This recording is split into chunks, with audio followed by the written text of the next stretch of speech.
Today I've got 11 films and TV shows that have been nominated for awards by GLAAD. GLAAD, which stands for Gays and Lesbian Alliance Against Defamation, is an organisation founded in 1985 in response to the negative reports of the queer community during the AIDS epidemic. It has since evolved to include the entire queer community and, among other things, monitors LGBTQ+ representation in film and TV. It also, like the better-known Oscars and Emmys, has a yearly award ceremony to honour the year's best representation. With the awards just around the corner, I thought I would highlight some films and TV shows that they've nominated. This Michelle Yeoh vehicle is a tour de force with the kind of mind-bending reality reframing that made The Matrix such a hit 20 years ago. It has it all from drama, comedy, action, and sapphism, all in one delightful package, and at the centre, the relationship between a mother and her queer daughter. While the queerness is secondary to the main storyline, it does in fact underpin the tension and motivates the ensuing romp through the multiverse. I was also shipping Michelle and Jamie Lee Curtis. I mean, how could I not? It's the kind of film that can take multiple rewatches just to truly peel back the layers because the ideas are dense and delicious. And while this list is based off GLAAD's nominations, it's gotten serious recognition at mainstream awards ceremonies too, breaking ground in the process when Michelle won Best Actress in a lead role at the Oscars. I usually find that hype about a film leaves me disappointed, and while this one didn't exceed my expectations because of the hype, honestly, stop listening to the hype, it's come the closest to meeting my expectations in a long time. My one gripe, a bit too much time spent on action sequences. Other than that, I'd say that this film is a must-see. Another piece of content that has gotten mainstream award love is Hacks, which follows the tension-filled relationship between Deborah, a successful but aging comic, looking to freshen up her comedic routine, and Ava, the young woman she hires in order to help her. While their dynamic starts off at odds, through the first season we see them finding footing with each other as they grow to like and respect the other. Well, I mean, Ava is bisexual and she is having rather saucy dreams about Deborah, so yeah, that's the thing that happened. That aside, her sexuality, while made explicit, isn't the true focus of the show, even if we do get to see her on a lesbian cruise about to hook up with two attractive ladies, among other Sapphic going-ons. The real star of this show is the relationship between Deborah and Ava and this journey they both embark on, as Deborah fights to keep herself relevant in an industry that favours youth. Season 1 was good, but Season 2 was fire, to the point that I don't care what Deborah and Ava are or could be to each other if things were just a little bit gayer.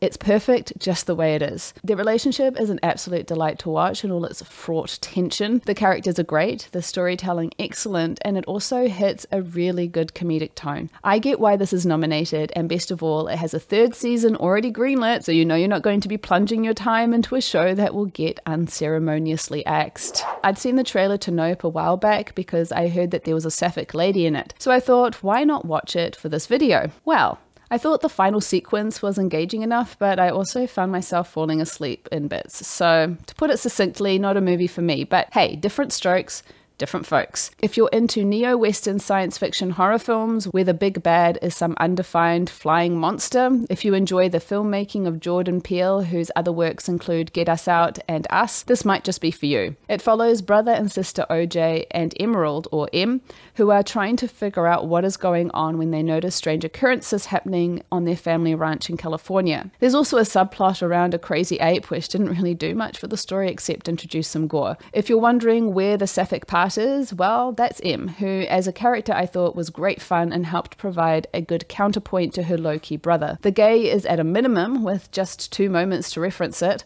when she checks out a girl at a store and when she references that she slept with a woman, but this is by no means a black mark. I think it's important to have queer characters whose presence don't revolve around their sexuality, especially in a film like this where it would be completely out of place. She also not only survives, but spoiler, she is the one who ultimately saves the day. If you've seen it and loved it, I would love to hear your thoughts in the comments.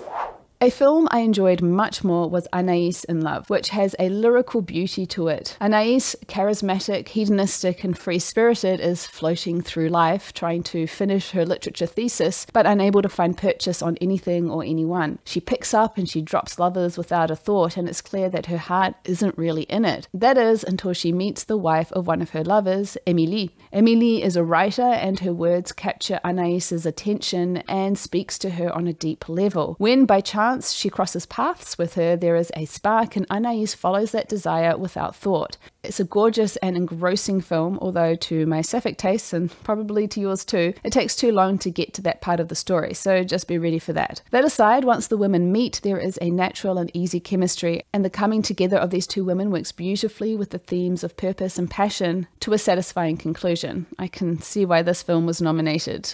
This movie made a decent ripple when it came out last year, with a number of you loving it.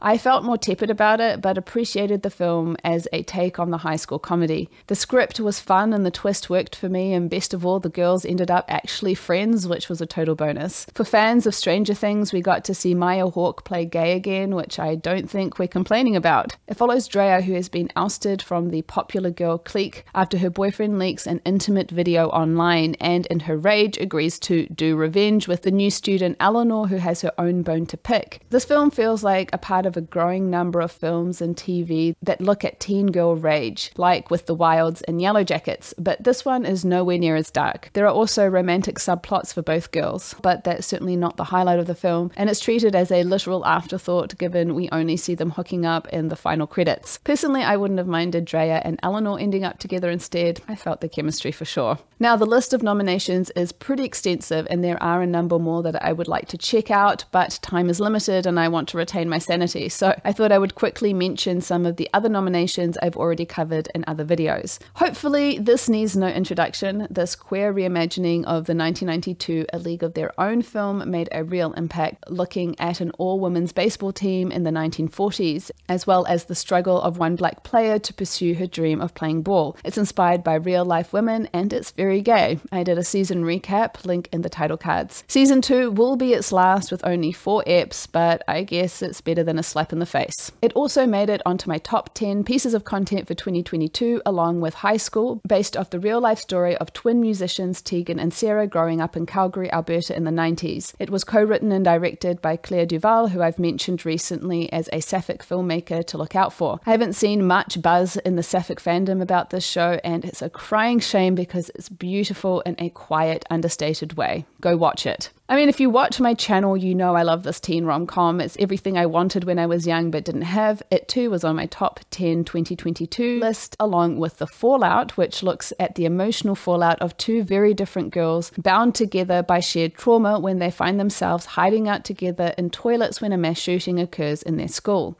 Only Murders in the Building, ironically, is a much lighter and fun show, and in season 2 we get to see Selena Gomez lock lips with Cara Delevingne, and it's a delight along with good old-fashioned murder mystery in a gorgeous New York building that gives me apartment envy. The L-Word Gen Q gets nominated too, which, well, I don't think anyone watched season 3 and was happy with it. It did just get cancelled, but I guess it's because it's iconic and so gay, so I get why. I've done recaps on all 3 seasons of the L-Word Gen Q if you haven't been keeping up. I've linked the full nomination list, so let me know what your favourite nominations are. Be sure to check out my other videos on screen and in the title cards, and until next time, lady lovers.